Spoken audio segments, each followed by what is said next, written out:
dah habis. Ya, Ustaz Habis Hilman dah. sekarang. Tak ada dah. Tiga saja. Tiga saja. Kepada Ustaz Hilman selepas ini. Okey. Saya tak boleh tanya terhadap Ustaz MJ ataupun Ustaz Yati, tak boleh.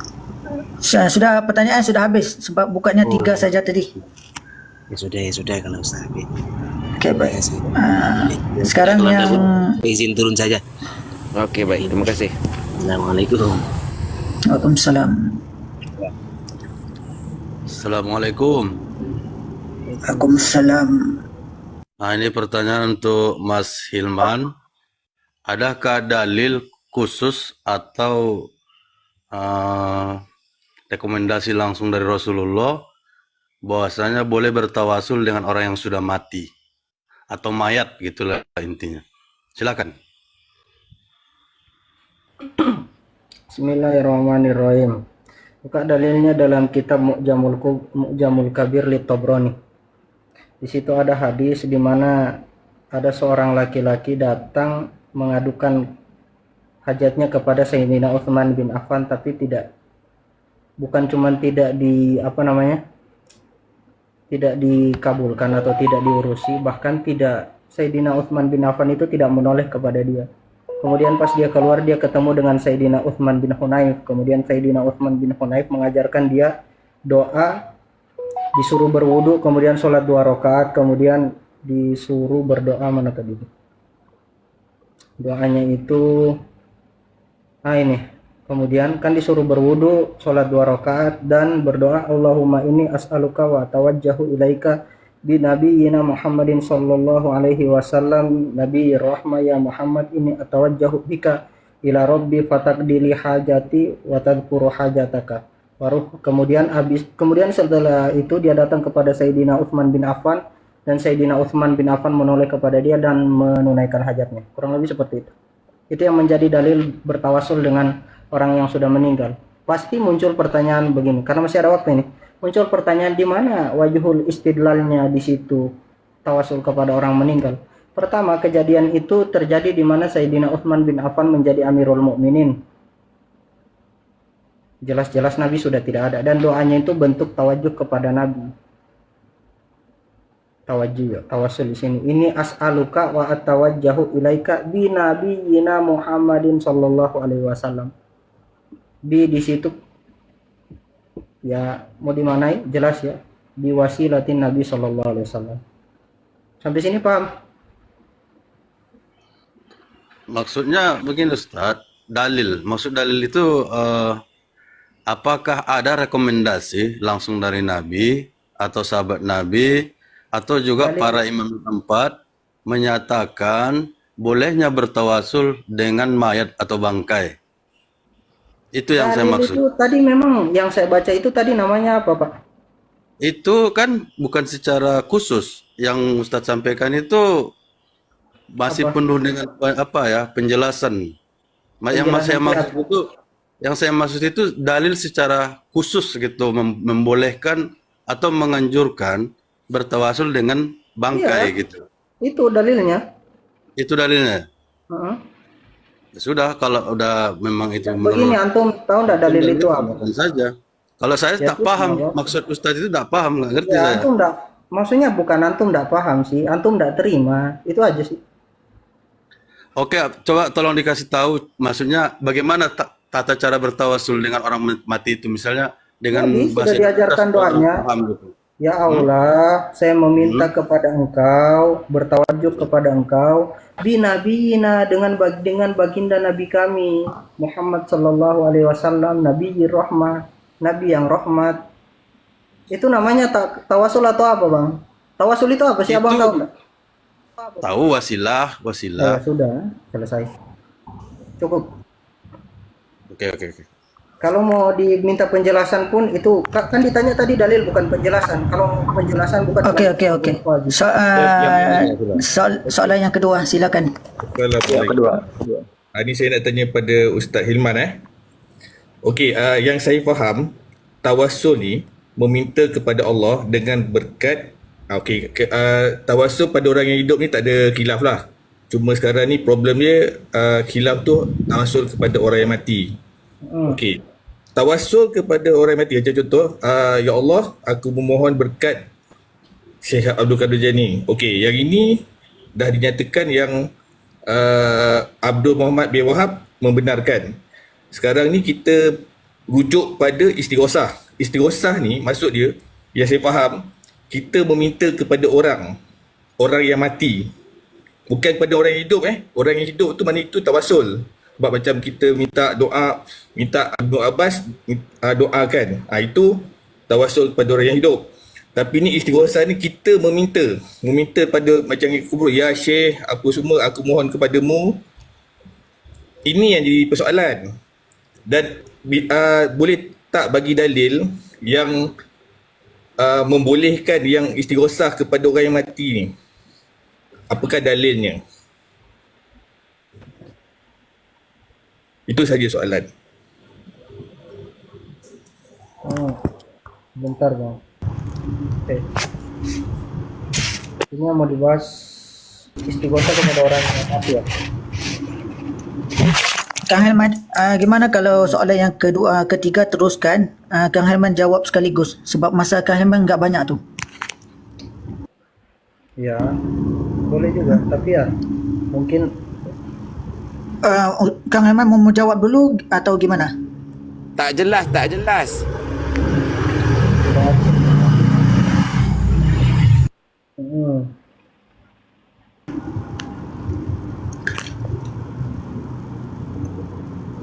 Dilanjut saja dulu bang. Apa tadi?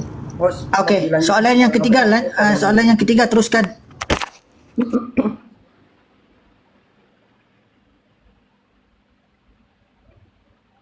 Siapa yang ingin bertanya soalan yang ketiga lanjut supaya Ustaz Helman boleh apa ni sekaligus menjawabnya. Halo Ustaz.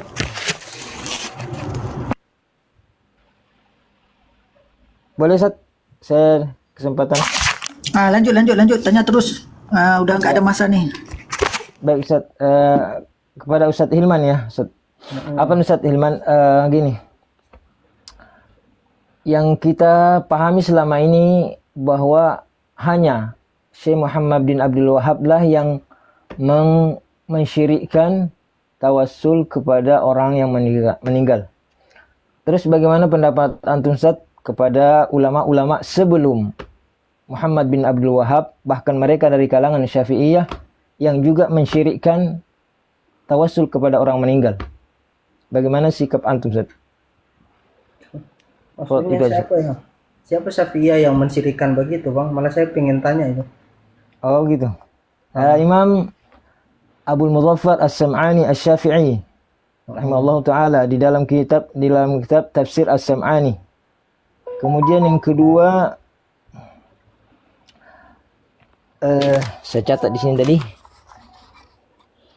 Imam Ahmad bin Al-Maqrizi Asy-Syafi'i, juga mazhab Syafi'i, dalam kitabnya Tajridut Tauhid. Kedua-duanya mensyirikkan, ini baru dua ulama Syafi'i yang ana sebutkan. Kedua-duanya termasuk mensyirikkan orang-orang yang menjadikan wasilah atau bertawassul kepada orang yang telah meninggal. Bagaimana sikap antum Ustaz? Syukron.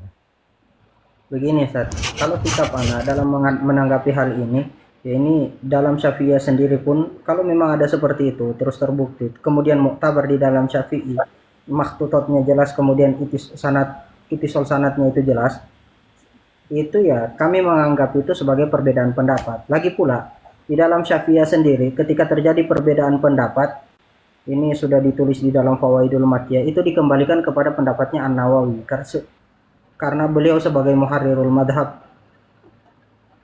Kalaupun terjadi perbedaan pendapat dalam kitab-kitab An-Nawawi, maka kita kembalikan ke tahqiq. Ada rentetannya itu Ustaz Mandar. At-Tahqiq, kemudian Syarah Muslim An-Nawawi, kemudian Majmu' Bisyarhil Muhadzab, kemudian Minhajut Thalibin dan syarah-syarahnya. Kurang lebih seperti itu. Soal perbedaan pendapat itu biasa. Baik, syukuran Ustaz. Artinya di sini saya mau menyampaikan kepada teman-teman sekalian bahwa bukan cuma Wahabi. Ya, karena selama ini cuma Wahabi yang dianggap mensyirikkan. Ternyata ada ulama sebelum Wahabi yang mensyirikkan, bahkan dari kalangan Syafi'iyah. Syukuran Ustaz. begini Bang, iya. Terima kasih Ustadz Mandar. Begini Bang Mandar, Ustadz Mandar, maksudnya di kalangan Syafi'iyah itu memang ada ulama-ulama, maksudnya ashab, bahkan Ustaz Hilman, tolong jawab yang soalan yang kedua tadi. Yang kedua. malah sampai ya. Soalan yang kedua masih saya baca takbirannya Bang. Ini biar enggak apa namanya? Biar enggak diperhatikan jauh-jauh. Maksudnya ya, saya Oke, baik, nanti penggulungannya nanti oke. bisa dilanjutkan nanti, cuman pengen saya sampaikan masalah yang disampaikan Ustadz Mandar tadi. Kalau apa namanya di dalam Syafi'iyah sendiri itu ketika mau dikatakan pendapat Syafi'iyah ya tidak bisa, karena ya ada aturan madhab yang berlaku. Kalau dikatakan ulama yang punya madhab Syafi'iyah ya, tapi dalam konteks itu, dalam ijtihad itu, apakah ijtihad beliau itu sesuai dengan aturan madhab, kurang lebih seperti itu yang harus diperteli. Tapi ya saya tidak, maksudnya saya tidak menafikan adanya perbedaan pendapat di kalangan Syafi'iyah sendiri. Terima kasih. Yang soalan ketiga tadi tu, saya nak bagi macam soalan tambahan sikit lah. Kenapa kalau Imam Syafi'i mazhab Syafi'i boleh syirik, tapi kalau Wahabi kata syirik tu, kenapa terus mempastikan mazhab lain? Itu yang jadi masalah. Hilman, saya sediakan time untuk kamu. Ada soalan dua soalan tambahan. Gimana? Okey, silakan. Soalan yang pertama. Lagi dua soalan. Lagi saya Okey, dua okey. soalan juga. Okey, baik. Silakan, jangan. Pelan-pelan. Ya, tadi kan apa namanya ditanya KAI Pulut ini, apa tadi itu? Kenapa kalau di Syafi'i ada yang mensyirikkan? Kalau kemudian yang di luar Syafi'i dibahas. Nah, di dalam Syafi'i itu kita sudah mengakui adanya perbedaan pendapat Bang, dan insaf dalam hal itu. Kalaupun pendapat itu memang ada benarnya kemudian tertulis, nah itu berarti kan ijtihadnya keluar dari koridor madhab, di mana madhab kami itu dalam mengistinbat hukum melihat as-sahih hadis fil bab. Kemudian di dalam bab ini, di dalam bab tawasul ini ada hadis-hadis yang sahih yang bisa diambil. Nah, ijtihadnya itu bukankah keluar dari ini, dari koridor madhab? Nah, itu perlu diperhatikan. Soal yang apa namanya masalah istighosa itu mungkin ini izin karena ya yang asu aja di sini, yang ahli sunnah wal jamaah, bukan cuma saya sendiri di sini, ya mungkin dilempar ke yang lain. Boleh begitu host, enggak apa-apa kah? Boleh. Soalan yang terakhir. Sesiapa yang udah tanya boleh turun, kasih peluang kepada orang lain untuk bertanya. Nah, soalannya Assalamualaikum, saya boleh bertanya Bertanya kepada siapa? kepada teman-teman Salafi Wahabi. Nanti dulu. Ini Lah kenapa sisi nanti? soal- Kenapa nanti? Saya dari tadi lihat kok Ustaz Iman kayak ditanya banyak sekali. Begini, ditambah dua soalan, nanti boleh tanya. Aduh. ini soal jawab untuk Kang Helman. Nanti soal jawabnya ditambah untuk Ustaz MG. Kena faham itu. sudah berapa tadi saya punya? Sudah 4, 5 ya? Empat. Cuma satu. Ini yang empat. Ini yang terakhir. Oke. Okey. Nanti udah habis ini, kembalinya kepada Ustaz MG 2 soalan. Masa yang saya kasih 5 minit.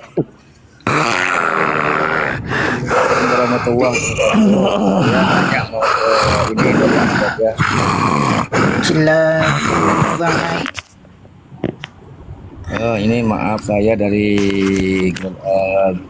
Aswaja mau nanya ke di Salafi. Mohon maaf kalau boleh. Nanti dulu boleh kasih mute dulu. Ini soalan yang terakhir untuk Ustaz Helman. Kenapa enggak faham ni? Soalan terakhir untuk Ustaz Helman. Silakan. Tadi ada abang tu naik yang pakai spek tu. Bagilah. Yang abang tu dia tak ada tanya, dia turun terus.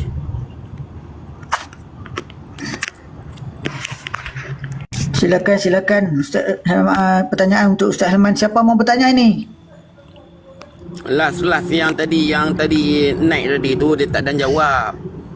Abang tadi tu dia tak dan tanya, dia turun macam tu ya. Dia turun. Dia tak nak buka mic tanya tadi. Siapa ni, cepat. Minta balik bang, minta balik.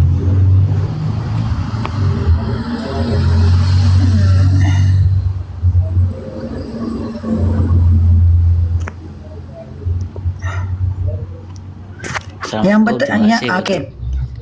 Okey, terima teruskan kasih bang. bagi peluang. Sebab saya punya soalan sudah ditanya oleh abang siapa tadi. Nanti saya turun tu sebab soalan sama. Okey, baik. Siapa lagi yang mau bertanya tentang ni? Cepat, kita ada masa lagi ni. Saya nak. Ya, saya bagi soalan lah. Okey. Masa. Dalam hadis yang Ustaz Ilman baca untuk tentang Sayyidina Osman tadi yang bertanya, meminta kepada Allah bi Nabi tu dengan Nabi Muhammad, sepertinya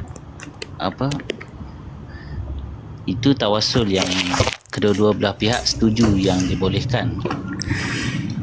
Yang abang tu tanya tadi sepatutnya yang kepada orang mati, kepada orang mati terus. Bagaimana Ustaz?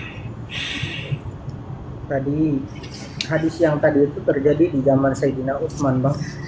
Sayyidina Utsman menjadi Amirul Mukminin dan Nabi sudah meninggal zaman itu.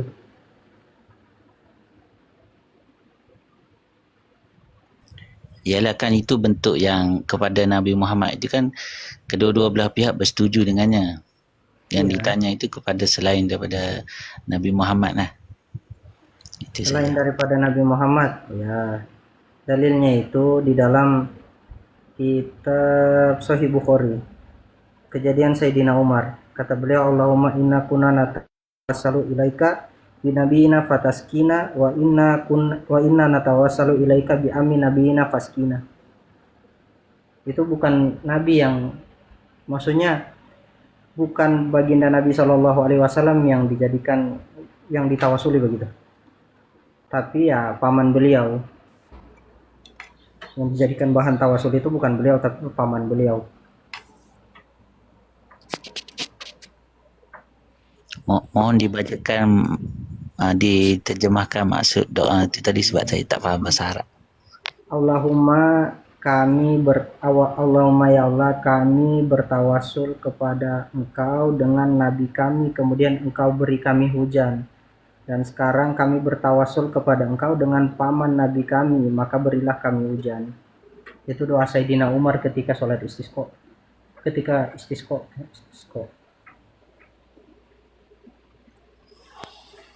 Tabarakallah, terima kasih Ustaz. Masanya cukup ngam-ngam. Okey, sekarang masanya Ustaz MJ ada 5 minit untuk menjawab 2 soalan. Sesiapa yang ingin bertanya, sila naik. Assalamualaikum, saya nak buat pertanyaan dekat Ustaz MJ. Ya. Sebab apa yang saya tengok daripada perbincangan ni, nampaknya Muhammad Ustaz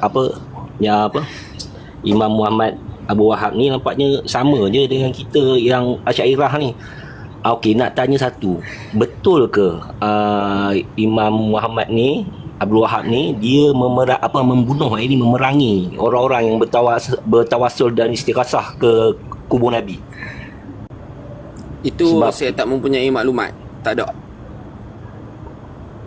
ada. Saya tak mempunyai maklumat. Kalau saya ada, saya abang.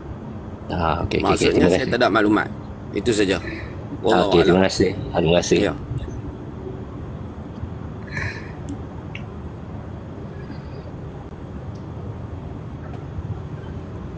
Satu soalan lagi. Satu soalan lagi untuk Ustaz MJ, silakan. Siapa mau? Ustaz Andre, Santri, kalau jika mau tanya. Ya, silakan. Ustaz Andre, silakan Ustaz Andre. Ni ada naik ni seorang ni, bandar ni.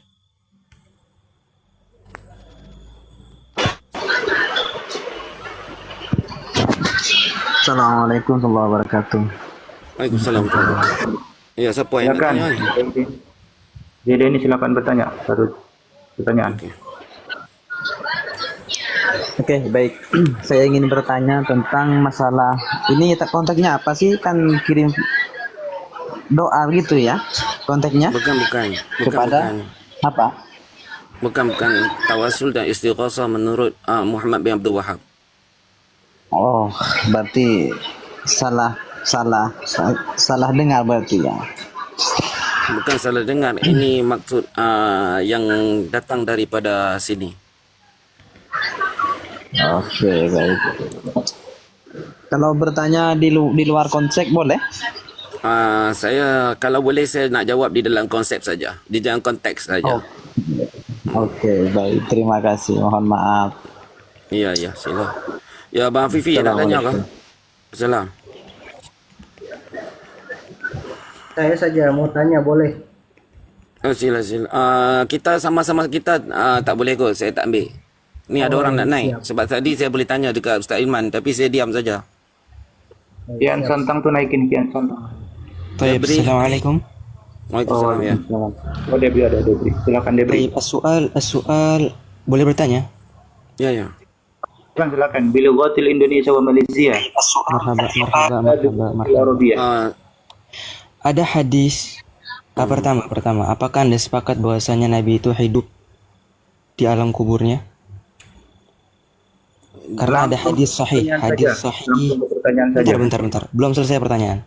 Ada hadis sahih yang menyatakan dari Anas bin Malik radhiyallahu anhu, qala Rasulullah sallallahu alaihi wasallam, al-anbiya'u ahya'un fi kuburihim yusalluna, rawahu Abu Ya'la wal Bazzari wal Baihaqi fi hayati al-anbiya' wa ghairihim, qala al-Hafidz al-Haythami fi Majma' az-Zawaid, hadha hadis sahih wa sahhahahu al-Imam Abu Ali wal Bazzar wa rijal Abi Ali thiqat.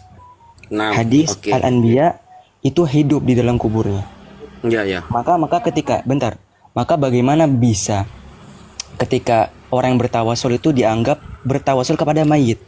La haula wala quwwata illa billah. Taib. Monggo di jawab. Okey, baik. Itu bukan bertawasul kepada mayit, itu Nabi SAW. Jika Nabi SAW itu sudah ada khilaf. Tidak ada perbahasan pun dekat sini. Yang kita menanyakan adalah berkaitan dengan tawasul dengan Nabi SAW itu khilaf. Ada yang mendengar tadi bahwasanya orang bertawasul kepada mayit? Hah? Ayo. Siapa Hal Nabi mayit? Nabi mayit? La. Yani dijawab. Okey, dekat sini kita kena tahu yakni bahawa Nabi SAW itu dia ada, yakni dia hidup di sisi Allah. Tetapi apabila nak minta dan bertawasul, tiada siapa yang menyatakan bahawa tawasul itu boleh tetapi sampai atau tidak saya tak pasti. Wallahu taala alam. Ini soalan ghaib. Ana tak mampu nak jawab. Berarti harus pakai dalil. Walakin arsalna sila ya'lamun. Tamam, berarti harus pakai dalil.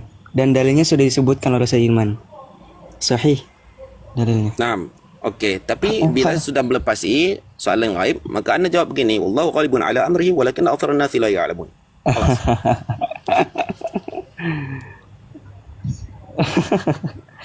Jamil, Masya Allah. Masa sudah tamat. Sekarang kita langsung ke sesi penggolongan dan penutup. Bagi guys. Siapa dia penggolongan dulu sebelah Ustaz Ilman. Ustaz Hilman dulu. Okey, baik. Saya bagi ke Ustaz Riak gulung. 5 minit dulu. Siapa dulu atau Ustaz? Ustaz Hilman. Kan kalau Ustaz Riyad dulu. Siapa dulu nih? Siapa dulu nih? Usul Ustaz Riyad dulu. Tadi pertanyaannya mula daripada Ustaz MG. So penutupnya kita kasih ke Ustaz Hilman lah. Penutup mulakan dulu. Sebab tadi pertanyaan Ustaz MG udah mulakan dulu. Silakan penggulungan dan penutupnya.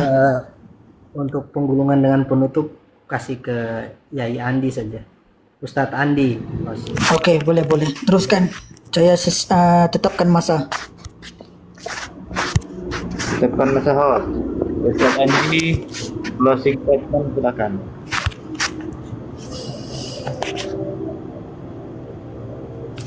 Ustaz Andi. Al-Tasma'. Ustaz Andi. Bukakannya mic. Masih ada di sana?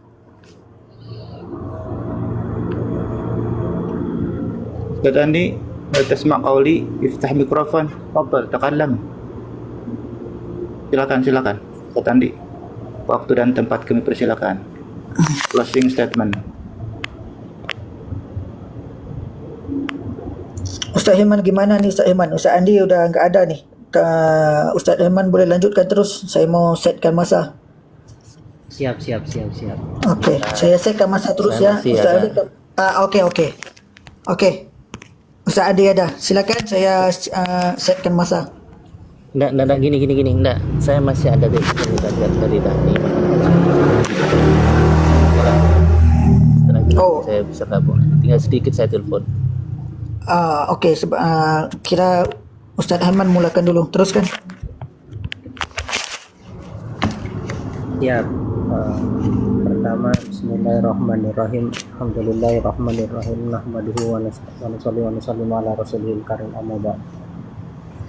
Kurang lebih dari diskusi ini yang bisa kami pahami bahwasanya dari kami berdasarkan dalil-dalil yang ada, kemudian mengikuti metodologi imam kami, Imam Syafi'i dalam mengistidlal hukum, tawasul itu dibenarkan adanya. Dengan mengenai orang yang hidup, kemudian orang yang meninggal, kalau yang secara amal soleh, kemudian asma dan sifat Allah, ataupun bertawasul dengan baginda Nabi Shallallahu Alaihi Wasallam, bagi kami tidak ada hilaf di dalam itu. Walaupun hilafnya itu sedikit, itu pun tidak terlalu muktabar indahnya. Nah, kemudian dalam masalah diskusi tadi yang kami dengar, yang kami dapati dari ustadz-ustadz yang Ustadz MG dan Ustadz Riyad, itu kami rasa mereka pun dalam melihat hal ini insaf ketika terjadi perbedaan pendapat. Jadi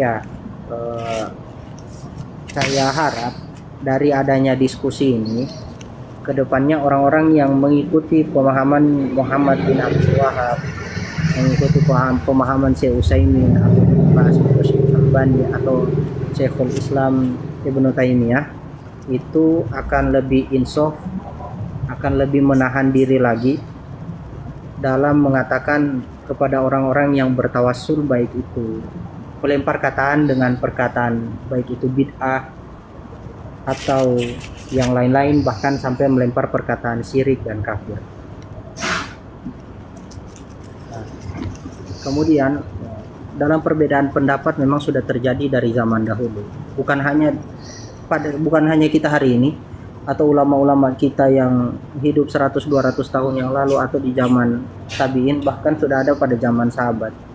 Dan ini bukan berarti perbedaan ini membuat kita itu menjadi menjadi terpecah belah. Justru perbedaan ini dalam sudut pandang yang positif kita bisa lihat lebih memudahkan orang Islam, lebih memudahkan muslimin dan muslimat dalam beramal. Adapun orang-orang yang tidak setuju dengan amalan-amalan yang dibuat oleh kelompok lain atau golongan yang lain, saya rasa dalam dalam ketidaksetujuan itu menyerahkan kepada orang-orang yang paham atau punya kredibilitas dalam ilmu untuk membahas hal ini, apakah amalia itu benar-benar tidak dibenarkan secara syariat, atau ada perbedaan di dalamnya, atau memang dibolehkan oleh syariat. Nah, untuk orang yang tidak punya kredibilitas ilmu, tidak sedikit di dalam menimba ilmu, saya rasa dari diskusi ini kita bisa mengambil pelajaran bahwasanya untuk menahan diri dari mengatakan bid'ah, kafir, syirik dan lain-lain. Mungkin penutup dari saya kurang lebih seperti itu. Tapi yang saya pahami dari Ustadz MG dan Ustadz Riyad, mereka mengakui adanya perbedaan pendapat ulama dalam hal tawasul dan istighosah. Terima kasih. Cukup insya Allah. Boleh menambahkan? Ditambah nanti sama Kiai Andi. Ini closing statement ya, Ustaz? Nggih, closing statement. Nggih. Ya, Ustaz Andi. Closing statement, silakan. Afwan, baru nyimak dari akhirnya Ustaz Hilman tadi. Begini, kalau dari pandangan hemat kami, hemat saya pribadi lah, bukan kami.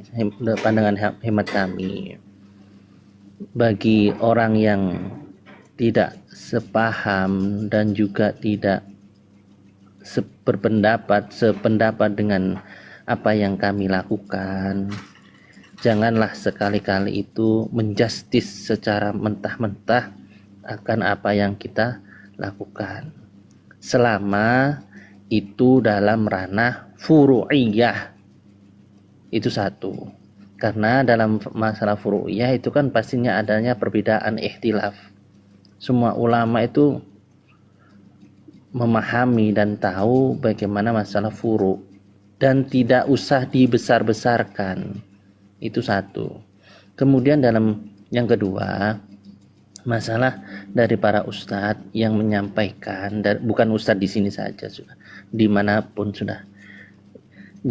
Ketika ada menyampaikan sesuatu yang itu dalam ranah furu'iyah, tampilkan semuanya.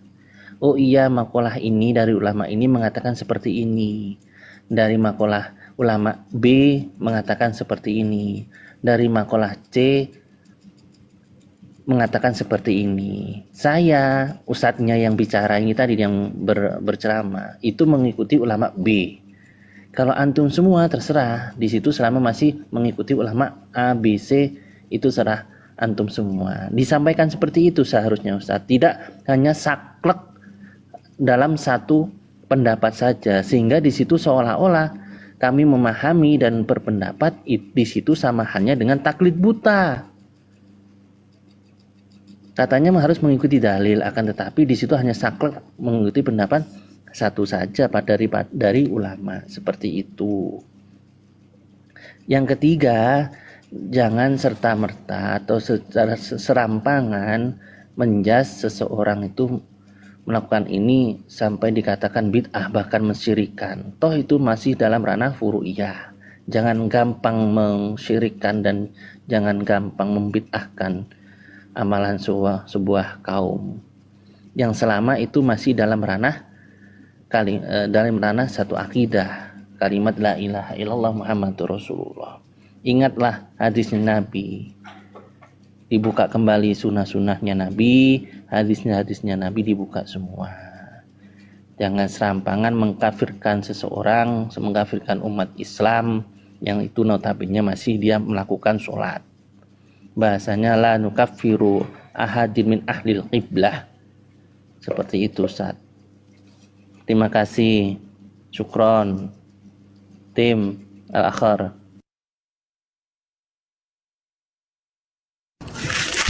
Uman, silakan, ada masa lagi 2 minit 55 saat 55 detik. Cukup Bos. Saya rasa sudah tersampaikan semua insya Allah.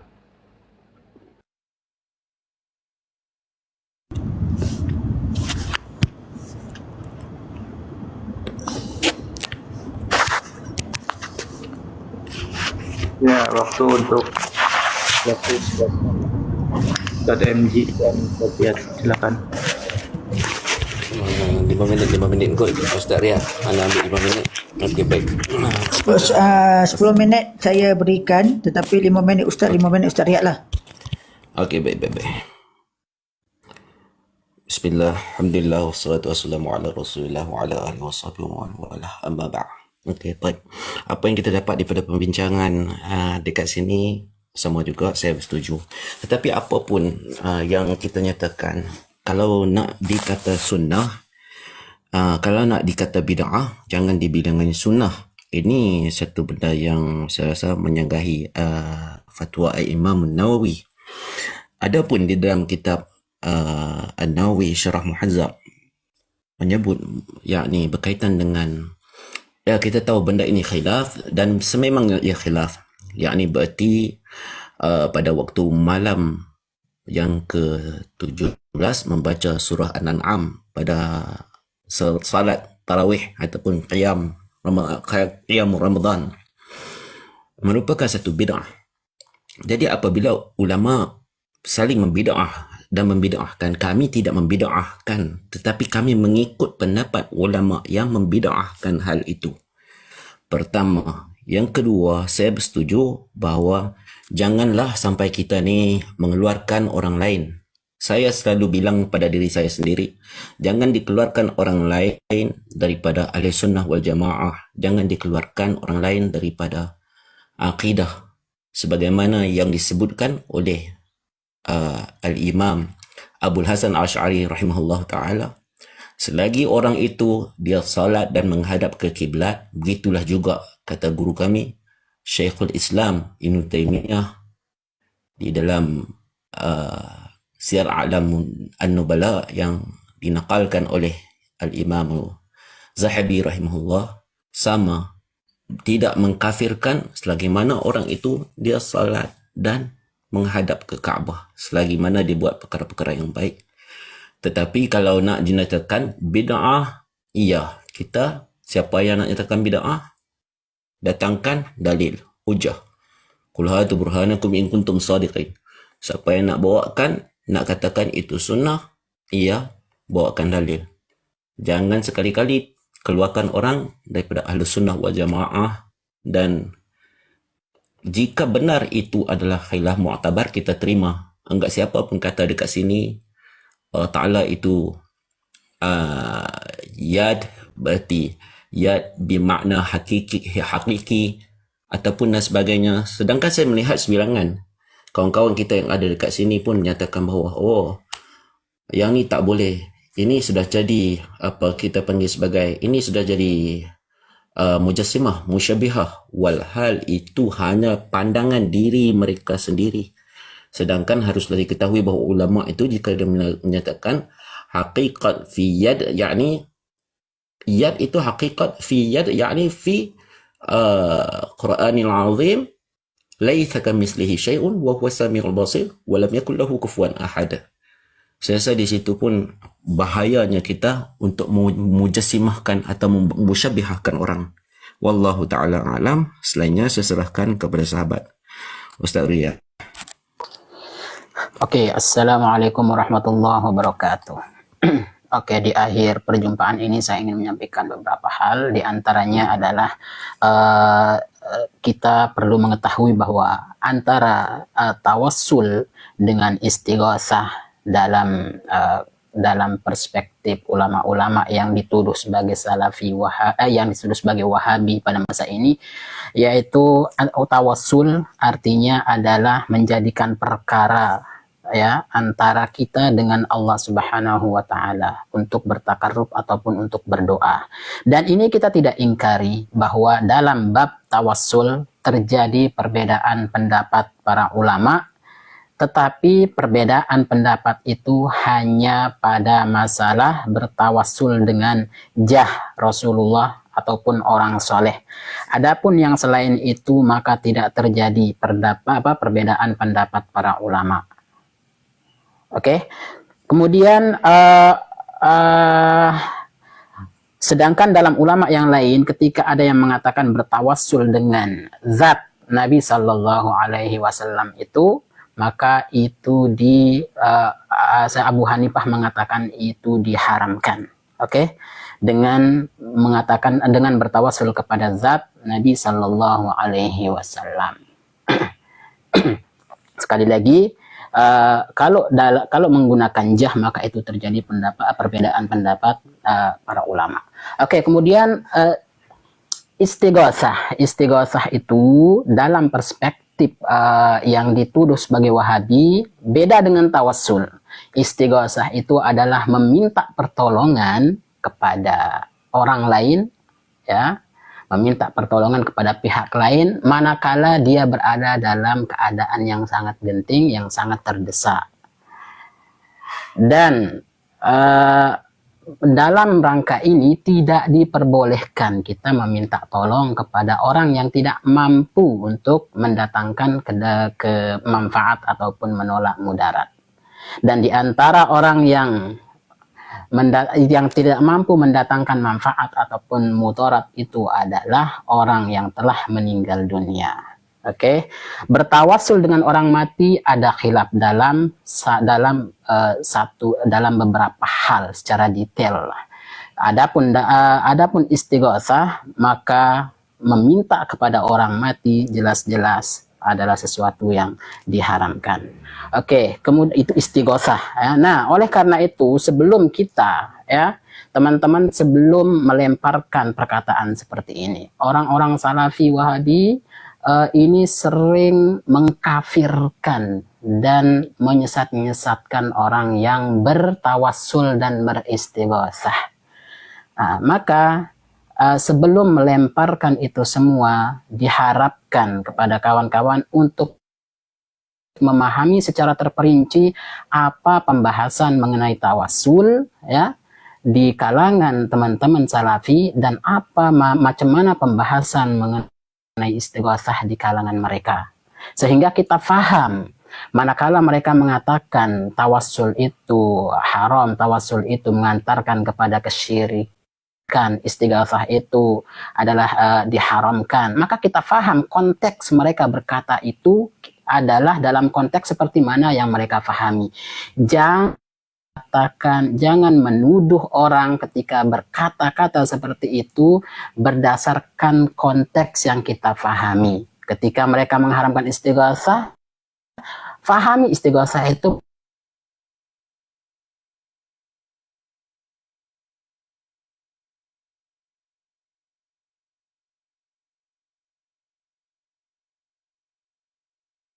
ya sudah kita kemukakan. Nah, oleh karena itu sekali lagi saya berpesan seperti mana tadi ya, jangan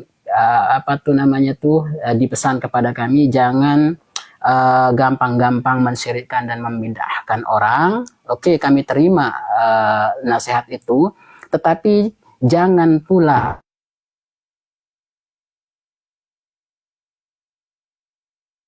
gampang-gampang menuduh Salafi Wahabi, mengkafirkan dan menyesatkan ya, karena ketika mereka berkata seperti itu ada konteksnya ya, ada maksudnya, tidak general, tidak universal seperti yang teman-teman pahami. Itu saja, semoga bermanfaat. Baik, kena tambah sikit lah, gunakan masa sehabis mungkin. Ada lagi 1 minit lebih. Baik, kita pun nak menyatakan supaya jangan senang-senang ataupun mudah-mudahan untuk menyatakan bahawa yakni kita tidak mengikut ulama, kita berpegang pada Al-Quran dan hadis mentah-mentahnya gitu. Sedangkan tidak benar, kita menukilkan kalam daripada Imam Syafi'i, Hanafi, Hanbali, Maliki, Auza'i dan lain-lainnya. Tetapi saya harap daripada pihak kalian juga dan ustaz-ustaz daripada kalangan kalian boleh muzakarah. Kita adakan muzakarah sebegini dengan baik. Tetapi dalam masa yang sama saya sangat-sangat menyeru pemuafakatan. Untuk dalam masa yang sama kita bersatu, bermuafakat dalam menentang benda-benda yang tidak baik. Bukan untuk bergaduh, tetapi untuk menyatukan ummah kita, mencari kebaikan dan juga mencari keredaan Allah Subhanahu wa taala. Dalam masa yang sama kita mencari titik temu sebagaimana yang Ustaz Riyad sebutkan sebelum pada permulaan diskusi ini. Itu yang ana maksudkan. Wallahu taala alam. Subhanakallahumma wa bihamdika asyhadu an la ilaha illa anta astaghfiruka wa atubu ilaik. Sallallahu ala nabiyyina Muhammad walhamdulillahi rabbil alamin. Assalamualaikum warahmatullahi wabarakatuh. Ba'd.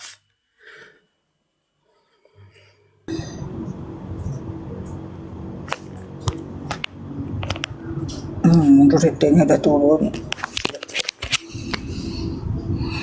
Rating.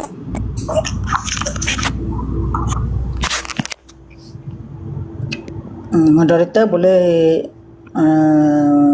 tutup sisi sisi ini sudah selesai. Ya. Saya juga boleh closing statement ya. Lanjut.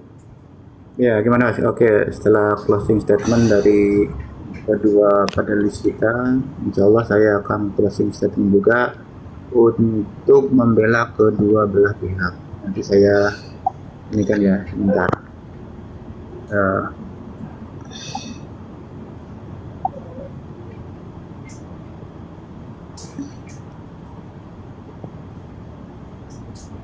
Bentar. Closing statement.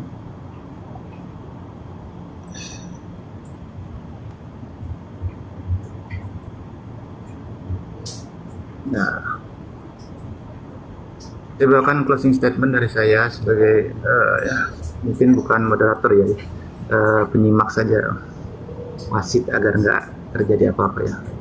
Di dalam kitab Bughyatul Mustarsyidin, bab at-tawassalu bi ahli al-fadli wa raddu ala ahli al-bid'ah wa hukm khawarij al-adad, halaman ke-297.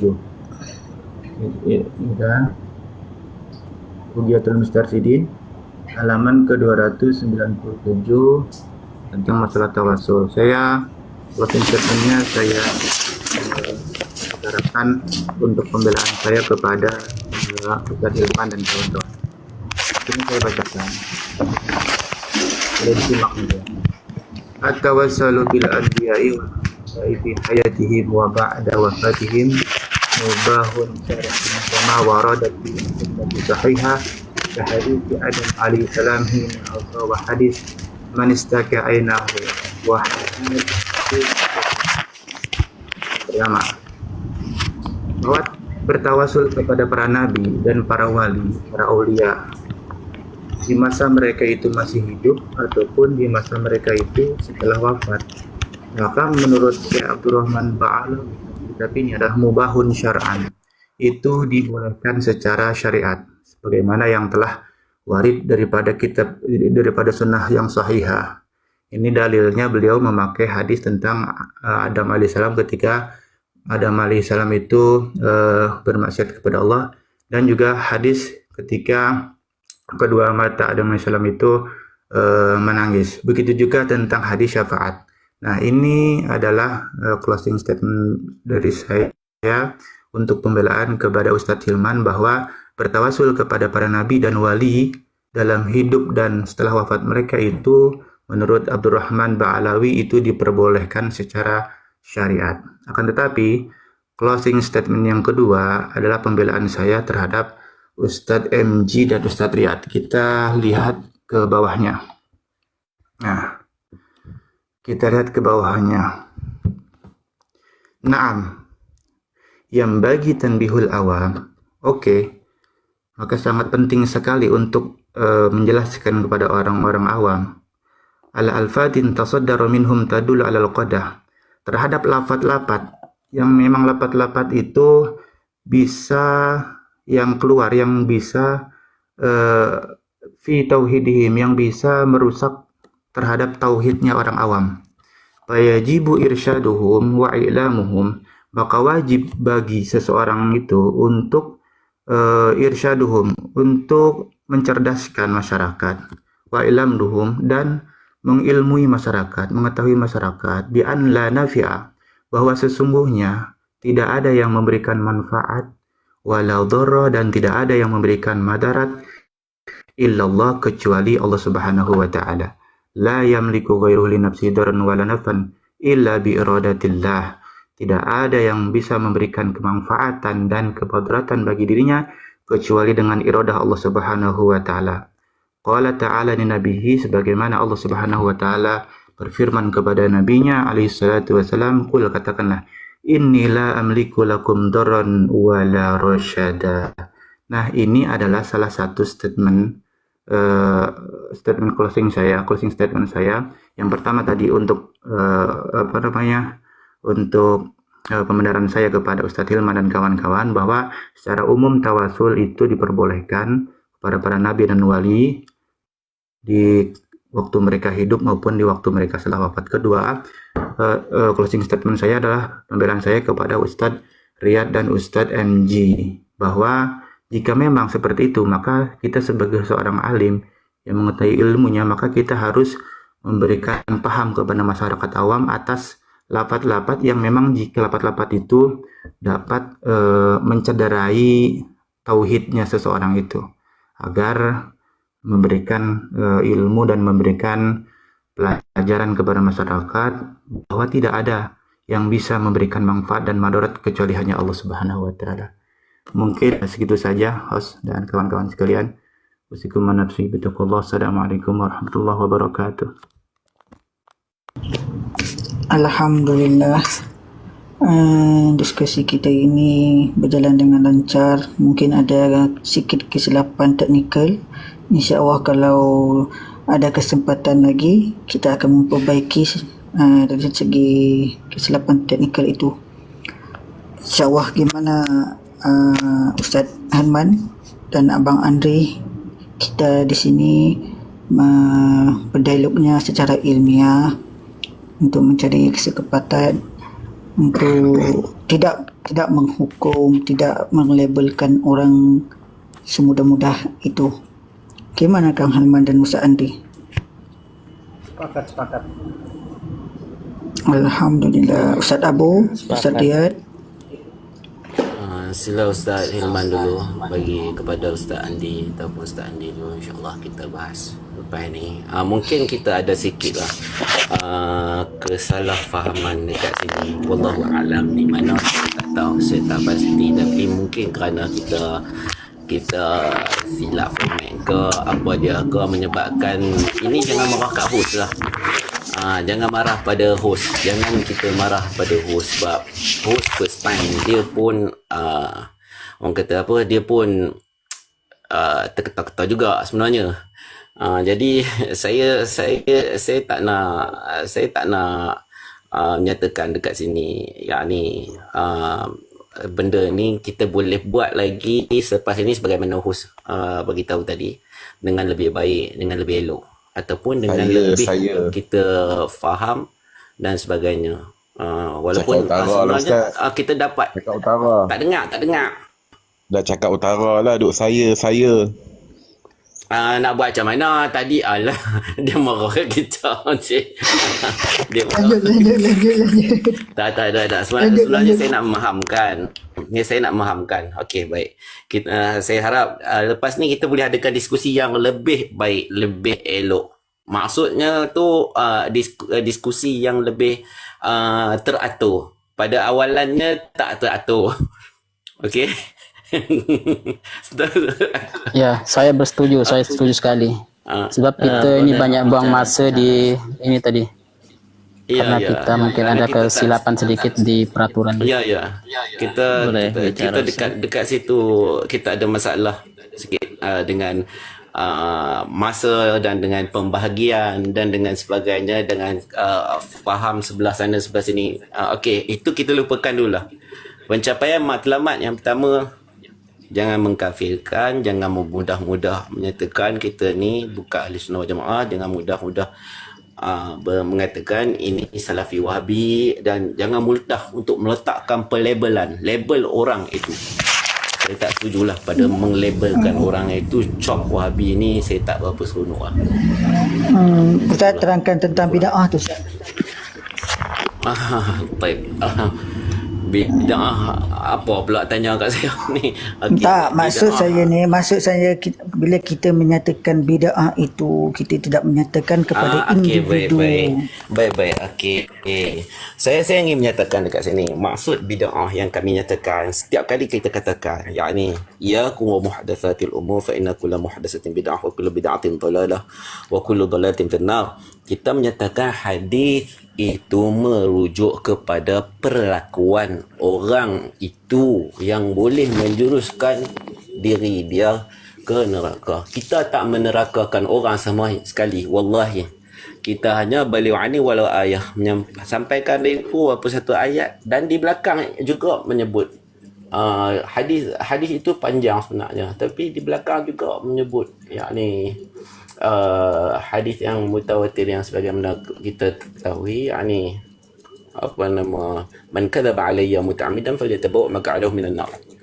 Jadi kita setuju dekat sini yakni bahawa kita tak mudah-mudah untuk menerakakan orang, biarpun bukan senanglah untuk nak menerakakan orang, dan bukan senang untuk nak meletakkan orang itu kat dalam neraka, dan bukan juga senang untuk menyatakan orang itu ahli neraka. Tidak pernah keluar daripada perkataan kami kat sini, akhi wal akhwat, a'adakumullah, kami tak pernah keluarkan kenyataan seperti itu.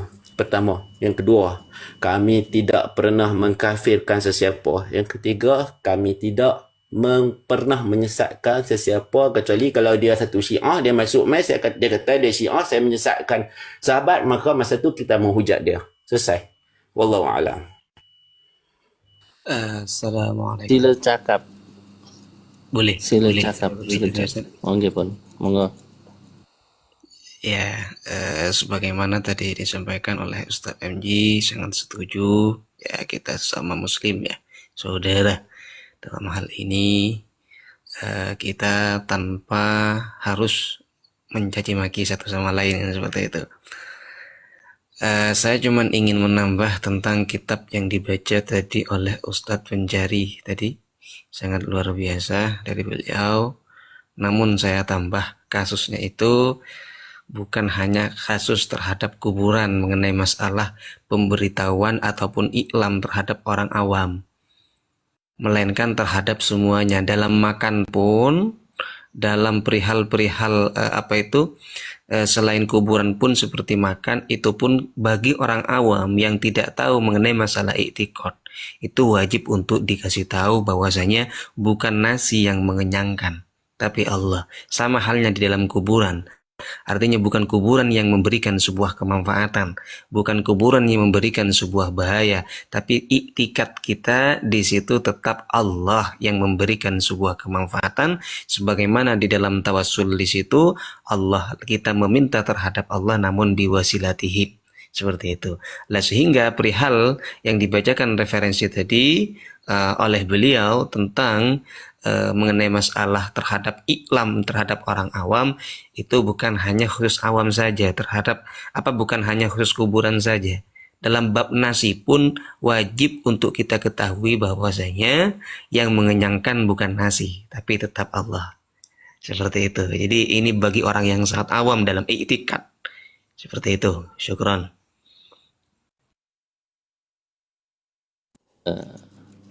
Sila cakap. Boleh Ustaz? Ustaz Andi, sila. Silakan Ustaz Andi. Syukran gini. Nak bila kita lanjut diskusi ni kapan hari?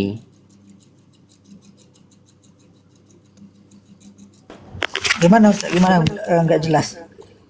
Nak bila kita Tapi tajuk lain lah ni, Kang Indi. Kang Indi, kita buat tajuk lain lah. Mungkin kita boleh buat tajuk. Tak usah tajuk ini aja. Kita berdalam lagi, lebih mendalam dengan beberapa ibarat yang ditampilkan. Macam ni Ustaz. Sebenarnya saya dengan Ustaz Hilman, kita ada setuju dengan satu tajuk sebenarnya. Tajuk yang lebih menjurus pada awalan, tapi pengakhirannya kita tutup dengan tajuk yang lebih kita kata lebih terbuka dan umum. Kita takut perbahasan ni dia akan pergi lebih lama kan, terlampau lama. Jadi sebenarnya pada awalannya kita bagi tahu tajuk itu yakni akidah Muhammad bin Abdul Wahhab, Syekhul Islam Al-Allamah Muhammad bin Abdul Wahhab itu sendiri, di mana dia punya i'tiqad yakni tentang akidahnya begitu. Tapi kalau nak kekalkan tajuk itu kita kena tanya kepada host. Saya bila-bila masa insya-Allah saya sedia, kecuali jika ada saya ada masalah macam itu, saya ada masalah kesihatan dan ada masalah benda-benda yang jadi, jangan risau, saya tetap akan hadir, tetapi dalam masa yang sama beri ruang untuk kita memikirkan sama ada isu ini ataupun isu yang lain. Wallahu a'lam. Boleh izin sebelum ditutup ini ataupun sedikit masukan. Ya namanya masukan, kalau masuk diambil, kalau tidak masuk ya dibuang, yang seperti itu. Ini masukan dari ini di dalam diskusi di situ. Sebenarnya alangkah lebih eloknya itu referensi dibalas dengan referensi. Contoh, kita kan tahu, kita membedakan mana yang syarah, mana yang taudih, mana yang di situ khilaf, dan seperti itu.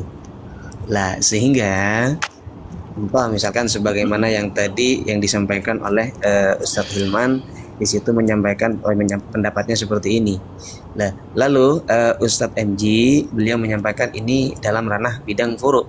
Nah, itu sampaikan referensinya itu bagaimana. Yang ulamanya itu menjelaskan seperti itu. Itu yang pertama. Yang kedua tentang mengenai masalah tadi Ustadz Riyad di situ mengenai masalah seandainya di situ yang disampaikan oleh Ustadz Hilman, ya Ustadz Hilman di situ jelas seperti itu, maka jangan ditanggapi dengan ranah yang melainkan syarah. Syarah itu Sebagaimana kita ketahui, contoh misalkan dalam kitab ini menjelaskan yang ada dalam kitab ini yang dimaksudkan, pasti syarah itu entah di situ penyebutan di dalam kitabnya merupakan syarah dari kitab itu, ataupun ulama tersebut ini menyebutkan murad dari apa yang disampaikan oleh Syekh Abdul Wahab, bukan dijelaskan dengan ranah khilafiyah. Jadi seperti itu. Jadi sehingga kita akan mengetahui mana yang di situ khilaf, mana yang di situ syarah. Artinya tidak kabur terhadap kita mana syarah, mana itu mana itu syarah, mana itu khilaf. Lah, sehingga kalau kita berdiskusi di situ misalkan ada tanya jawab, dijawab tentunya dengan adanya referensi, sangat enak. Artinya misalkan Ustadz Hilman mengeluarkan referensi ataupun Ustadz MJ mengeluarkan referensi, Ustadz Hilman tidak setuju, ketidaksetujuan tentunya tentunya dibalas dengan referensi. Ini kan sebenarnya diskusi seperti itu. Mungkin ini masukan saja, kalau masuk ya diambil, kalau tidak masuk ya jangan, seperti itu. Syukron. Ustaz Ibnu Husni, sebentar. Saya mau bagi penjelasan sikit kepada Ustaz Ibnu Husni. Gini Ustaz, Siap. format yang diberi itu mungkin saya setuju dengan cadangan Ustaz, tetapi dialognya itu tidak boleh 2 jam saja, sebab kita perlukan masa untuk menerang satu demi satu kitab-kitab yang kita bawa. Sebab itu yang ada sekarang ini masanya ada 10 minit, 15 minit saja. Sebab itu penerangan itu tidak panjang. Kalau ingin membahas panjang, kita mau dapat sepakat daripada semua. Kalau maksud saya itu sepakat daripada panel-panel, kalau boleh dialognya diteruskan ke 3 jam ataupun 4 jam.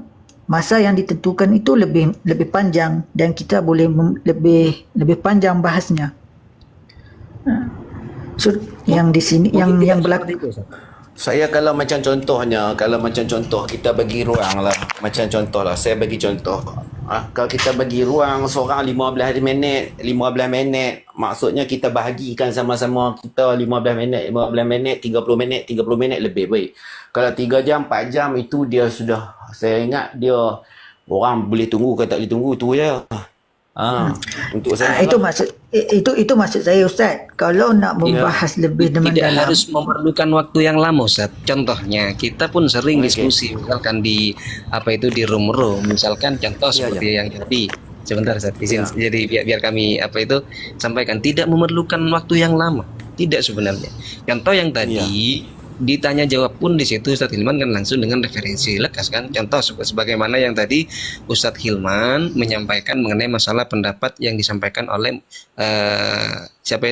Muhammad bin Abdul Wahab, Syekh Muhammad bin Abdul Wahab. Beliau menyampaikan di situ seperti ini.